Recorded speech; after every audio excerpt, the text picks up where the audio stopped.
Alrighty, in today's video, we're going to be kind of comparing the 6.5 Grendel and the 6.5 Creedmoor. So this isn't a great comparison because they're kind of dissimilar rounds, but they do shoot the same size projectiles, so we're going to go ahead and throw this together.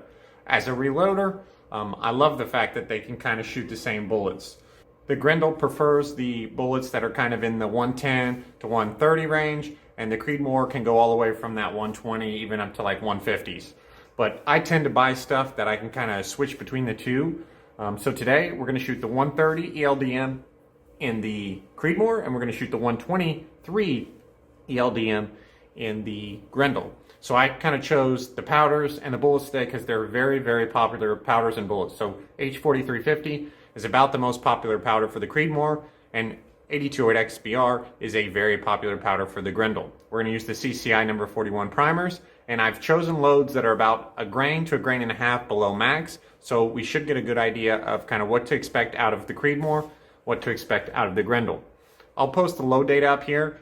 This isn't, like I said, this isn't a great comparison. I just kind of wanted to take a couple loads, no load workup, just a couple kind of randomish loads from each, kind of see what velocities we see, what the standard deviations are, and ultimately what our groups look like. So let's get out on the range and let's see who wins, Grendel or Creedmoor. All right, we're out here on the range. We're going to start out with the 6.5 Creedmoor, and then we're going to move down to the Grendel. So we're just going to go ahead and shoot both these guns. We're going to shoot 10 rounds out of each. We're going to see which group the best. This is just going to give us a rough comparison of kind of some random loads with the Creedmoor and my 6.5 Grendel. This Creedmoor is a Mossberg Patriot Predator 22-inch. Should be expecting somewhere just around a minute of angle, maybe just a little bit over with this gun.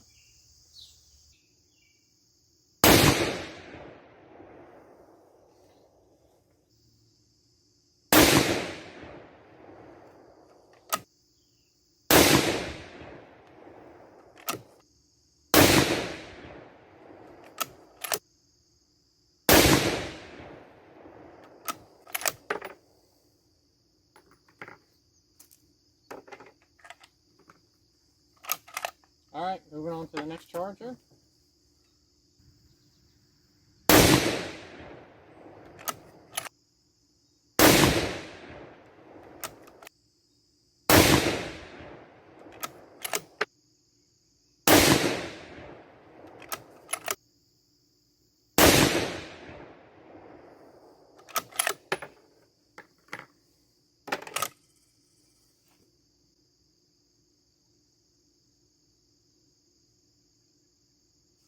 All right, well, it looks like H4350's maybe living up to its reputation there.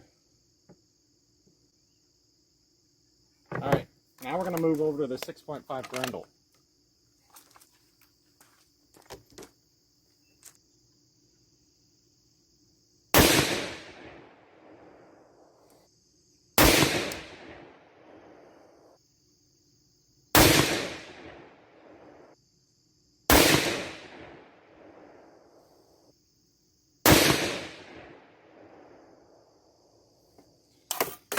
Not a bad group there. And moving up to the last group here.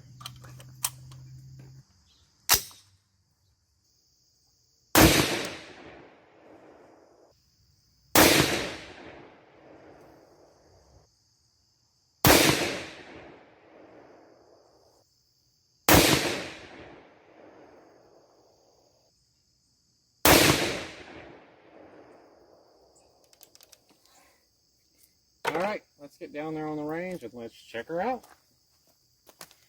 Alrighty, we're back at the bench here.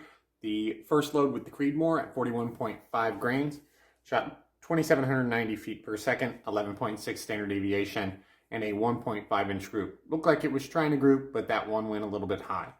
Okay, moving on to the next group, 41.9 grains, 2,806 feet per second, 7.4 standard deviation. And we almost had a really good group here, but we ended up throwing that one out low and to the right, just under an inch at 0.946. Okay, moving on to the Grendel, 26.9 grains, 2,446 feet per second, 26.4 standard deviation, and a 0.880 inch group. Last group of the day at 27.2 grains, 2,465 feet per second, and a 7.6 standard deviation, and a 0.89 inch group. So it looks like if we take the average of these groups, the Grendel is winning there.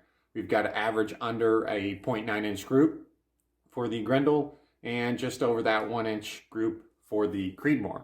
So I'm kind of not surprised here. It seems like my Grendel is a little bit more tolerant and just generally shoots better groups. Now this isn't because the cartridge is inherently more accurate per se, but my specific barrel just shoots a little bit better.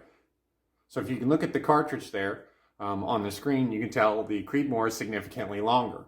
But really all that added up to was around 300 feet per second more. Now we are shooting slightly heavier bullets in the Creedmoor, but basically what you can expect in, the good weight class is about 250 to 300 feet per second more out of the Creedmoor.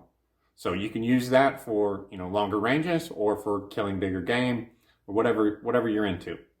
But for me, I'll just keep them both and shoot both of them. So thanks for watching, and we'll see you next time.